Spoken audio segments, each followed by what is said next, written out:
Olá, pessoal! Tudo bem? Meu nome é Renata Luz.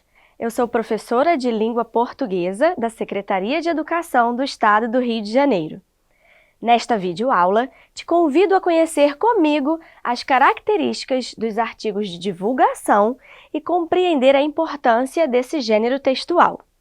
Além disso, vamos analisar a prosa literária produzida por duas escolas literárias bem importantes, a romântica e a naturalista. E aí, estão prontos para essa bela viagem? No início do século XX, houve um episódio muito interessante que marca muito bem a importância da divulgação das descobertas científicas. Trata-se da Revolta da Vacina, que aconteceu na cidade do Rio de Janeiro no dia 10 de novembro de 1904.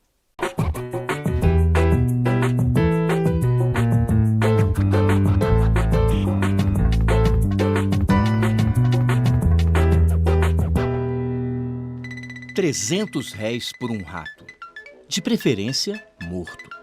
Foi assim que no início do século XX, o jovem médico Oswaldo Cruz acabou com a epidemia da peste bubônica no Rio de Janeiro.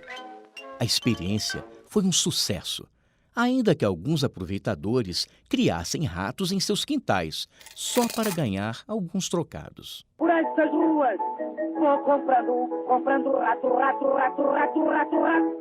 Mas a sua trajetória não foi fácil. Em 1899, depois de estudar microbiologia em Paris, no Instituto Pasteur, ele volta ao Brasil decidido a combater uma série de doenças que matavam milhares de pessoas todos os anos. A situação é complicada, inclusive na economia. Alguns navios estrangeiros se recusam a parar em nossos portos, depois que a tripulação do cruzador italiano Lombardia foi quase toda dizimada. Oswaldo inicia sua luta exterminando os roedores nos portos de Santos e do Rio e controlando os surtos de peste bubônica. Sua fama se espalha. Em 1903, assume o cargo de diretor-geral de saúde pública, com o desafio de acabar com uma outra epidemia, a da febre amarela. Alguns dias depois, ele toma uma atitude polêmica. Descontente com os métodos tradicionais de saneamento, ele resolve viajar a Havana, capital de Cuba, para estudar como a cidade havia acabado com o surto da doença. Naquela época, acreditava-se que o vírus fosse transmitido pelo ar ou pela água, até que o médico cubano Carlos Finlay descobrisse que o inimigo era outro: o mosquito Aedes aegypti. Oswaldo volta ao Rio e começa a lutar com o que tem. Organiza uma brigada de carroças pulverizadoras para limpar os focos de pernilongos e isola os doentes em cubículos. A imprensa pega no seu pé, mas o número de pessoas infectadas diminui rapidamente. Faltava ainda um desafio maior: vencer a varíola. E o único remédio era a vacina, ainda uma novidade para os brasileiros, mas já fabricada na França há algumas décadas, a partir do vírus da varíola da vaca. A repercussão é negativa. Ninguém queria colocar dentro do corpo o vírus da doença, ainda mais de um animal. Nem mesmo o intelectual Rui Barbosa. Mas não havia outra saída. Para conter o número crescente de mortos, o Congresso aprova uma lei tornando obrigatória a vacinação. As brigadas sanitárias começam a entrar nas casas e vacinar as pessoas à força. A revolta é geral. Mulheres se recusam a mostrar o braço aos vacinadores e muita gente que morava em lugares insalubres tem suas casas demolidas. O conflito toma proporções gigantescas, com tiroteios e quebra-quebra em todas as partes da cidade. Os cadetes da Escola Militar de Praia Vermelha, descontentes com o rumo que a República havia tomado, aproveitam o caos e tentam derrubar o presidente Rodrigues Alves. O governo reage com mão de ferro, decreta estado de sítio e manda revoltosos, descontentes e, de quebra, alguns desempregados para uma jornada de trabalho forçado no estado do Acre. Diante de uma intensa pressão popular, o presidente revoga a lei da vacina, que deixa de ser obrigatória. Mas quem quisesse trabalhar, estudar ou casar, precisava se vacinar. Com o tempo, o número de contaminados despenca e as pessoas passam a procurar voluntariamente os postos de saúde. Em breve, já não haveria mais nenhum caso de varíola. Em 1907, Oswaldo Cruz recebe, na Alemanha, o prêmio mais importante de higiene e saúde pública da época, competindo com mais de 120 concorrentes do mundo inteiro. A imprensa agora o chama de gênio. E o próprio Rui Barbosa, quem diria, o saúda como herói nacional.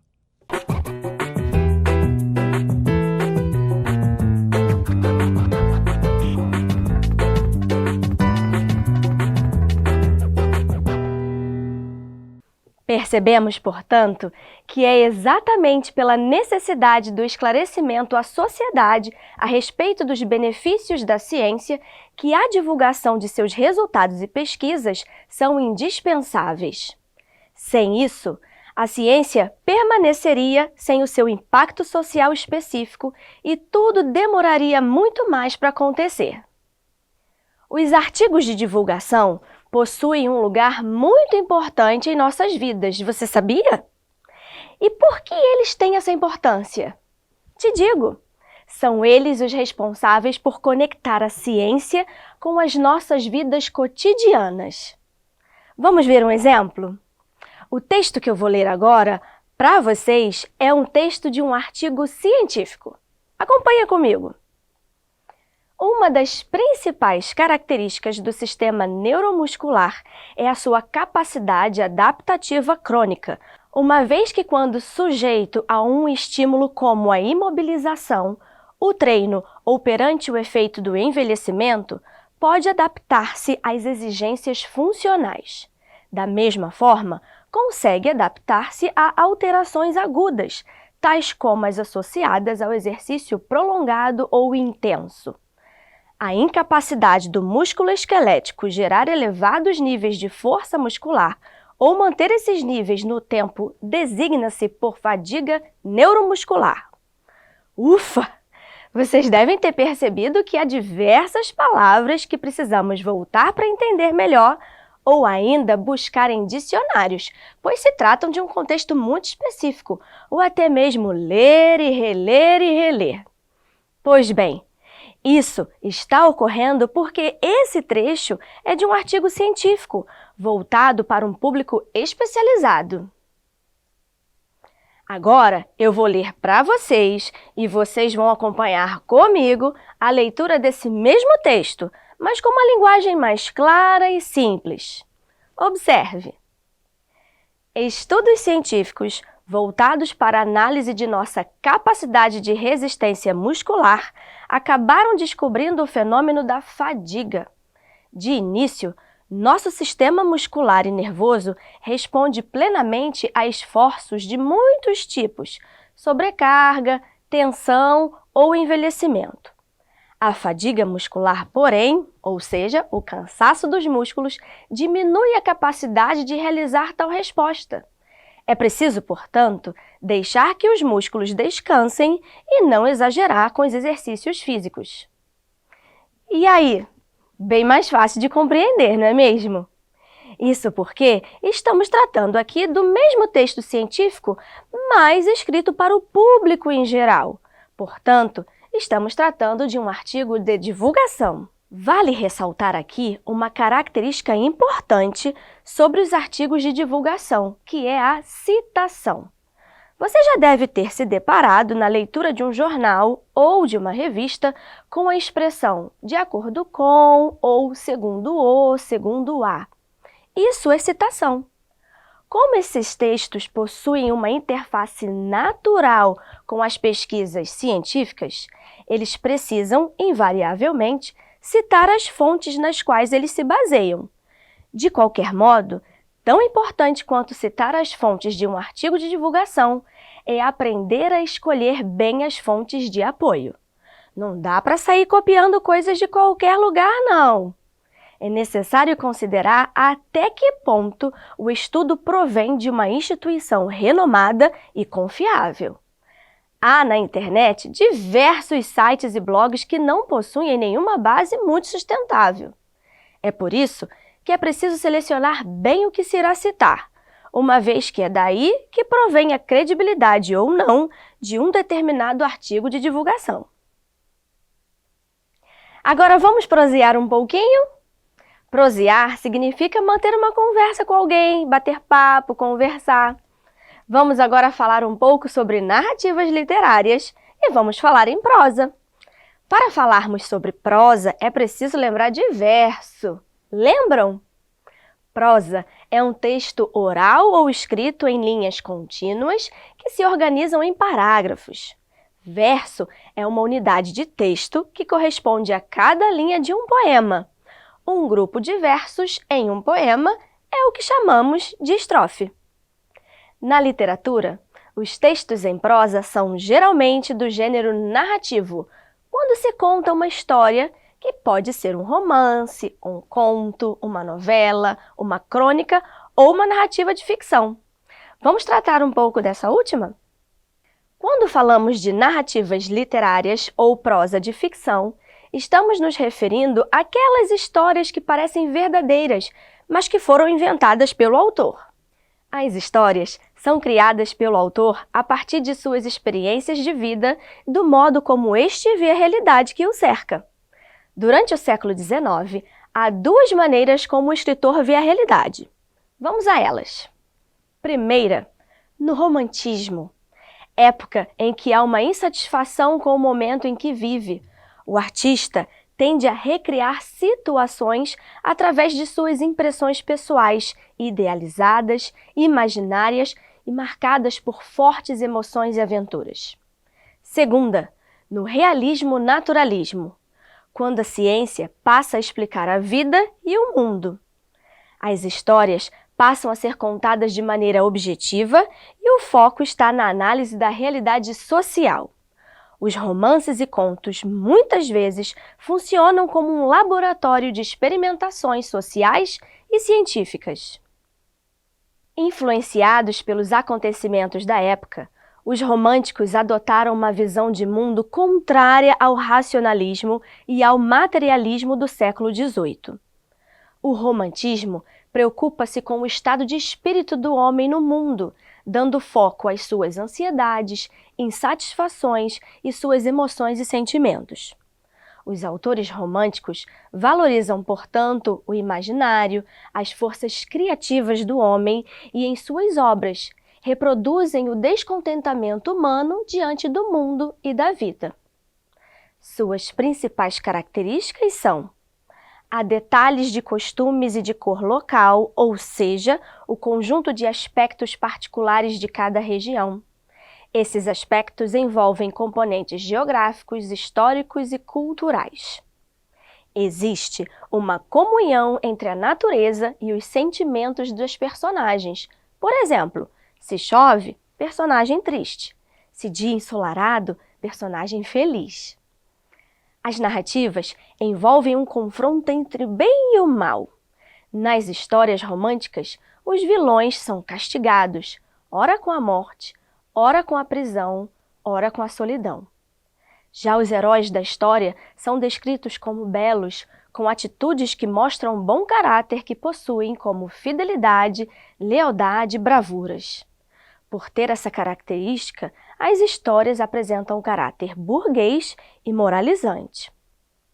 O romantismo resgata o passado com narrativas onde o personagem principal é um herói tradicional, que pode até morrer por um nobre ideal. E a mulher é idealizada como inocente e frágil, necessitando de ser salva pelo seu herói. E no Brasil?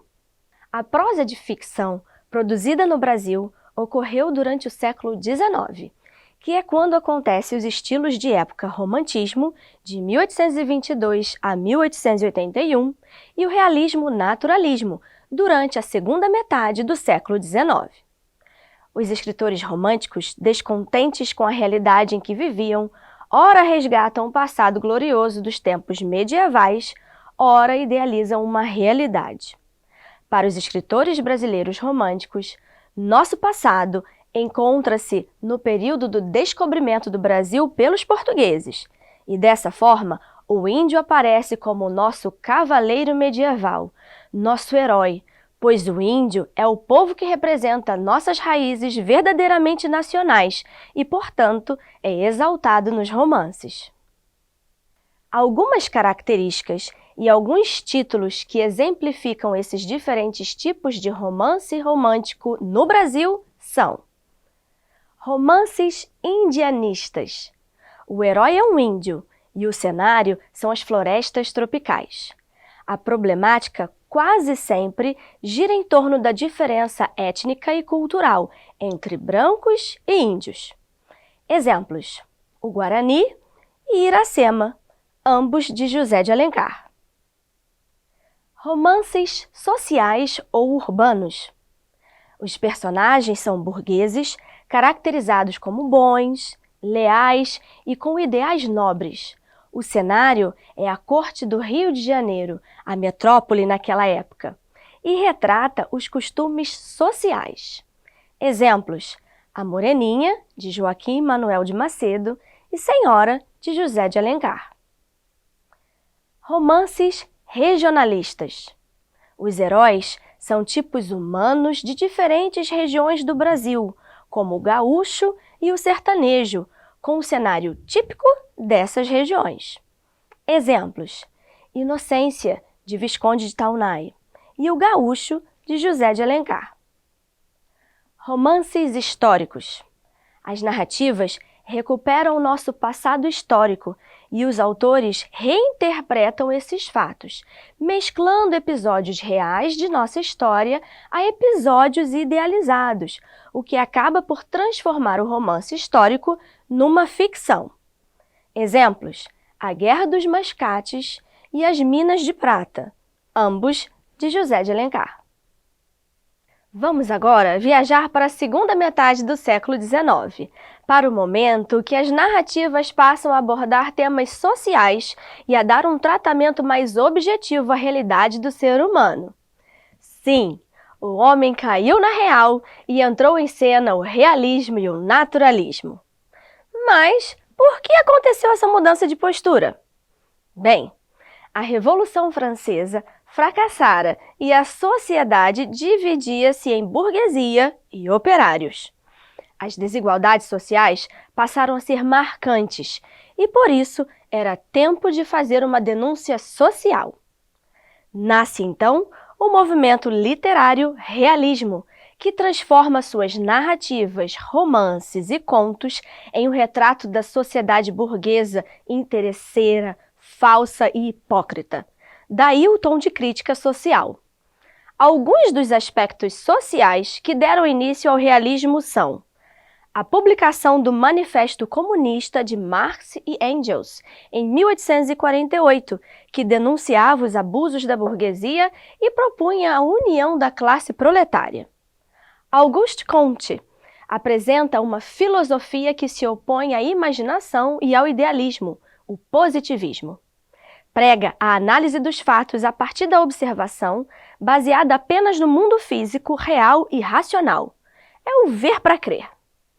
Uma realidade oposta ao que a sociedade tinha vivido até aquele momento, surgia com o progresso tecnológico, o avanço da energia elétrica, as novas máquinas que facilitavam a vida, como o carro, por exemplo. Dessa forma, são características desse período: a verossimilhança, ou seja, a reprodução da realidade observada; a objetividade, ou seja, há um compromisso com a verdade e, por isso, o autor é imparcial. Os personagens são indivíduos comuns, ou seja, não há idealização da figura humana. As condições sociais e culturais das personagens são expostas. A linguagem é de fácil entendimento. O foco de interesse é a contemporaneidade, ou seja, o tempo presente. E há a preocupação em mostrar personagens nos aspectos reais, até mesmo de miséria. Não há idealização da realidade. Entendendo agora que o realismo utiliza-se da técnica da observação e da documentação para analisar o homem como um ser que vive em sociedade e que encara esse ser humano e o mundo de maneira objetiva, através da descrição minuciosa da realidade e com muitos detalhes, podemos então compreender como surgiu uma outra corrente literária dentro do realismo, que foi o naturalismo. Baseado nos estudos das ciências naturais, como a física, a química e a biologia, que passam a ser reconhecidas, estudadas, experimentadas, e também na genética, que traz a lei da hereditariedade como princípio da vida, além de algumas teorias como o determinismo e o evolucionismo, que justificam a situação do homem no mundo numa visão científica e mecânica, o naturalismo mostra o homem como produto de forças naturais e desenvolve temas voltados para a análise do comportamento patológico, ou seja, um comportamento doentio do homem, e da descrição de cenas que mostram seu lado animalesco. No Brasil, nosso maior representante é Aloysio de Azevedo. Suas principais características são: a existência humana é abordada de forma materialista. O homem é encarado como produto biológico, passando a agir de acordo com os seus instintos, chegando a ser comparado com os animais, característica conhecida como zoomorfização. O homem é desprovido do livre-arbítrio, ou seja, o homem é uma máquina guiada por vários fatores, leis físicas e químicas, hereditariedade e meio social. O homem é um brinquedo nas mãos do destino e, por isso, deve ser estudado cientificamente. As descrições são minuciosas e a linguagem simples. Há preferência por temas como miséria, adultério, crimes, problemas sociais, obsessões sexuais, etc.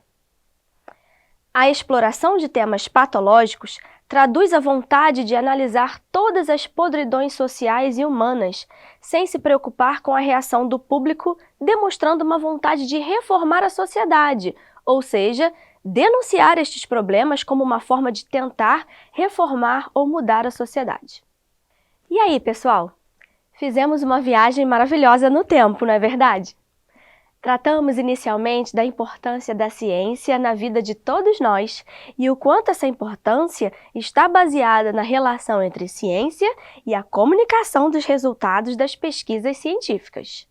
Vimos as características fundamentais dos artigos de divulgação, tais como a simplicidade e a clareza na veiculação das informações, além da importância de considerarmos o caráter decisivo de saber avaliar as fontes e o seu caráter fidedigno. Em seguida, viajamos um pouco pelo século XIX e percebemos o quanto ele foi rico na produção de romances e contos de ficção, muito em virtude das várias transformações por que passou o mundo, com relação aos aspectos sociais, econômicos, políticos e ideológicos. Este século acabou por apresentar duas formas antagônicas de ver a realidade. O romantismo, que idealiza, imagina, cria uma realidade supra baseada em sentimentos, no sobrenatural, no heroísmo. E o realismo-naturalismo, época em que o homem e o mundo são estudados minuciosamente sob a luz das teorias filosóficas e científicas. Com isso, esperamos que você tenha se divertido nessa linda viagem e que aproveite o conteúdo para seus estudos e suas conquistas na vida. Até breve!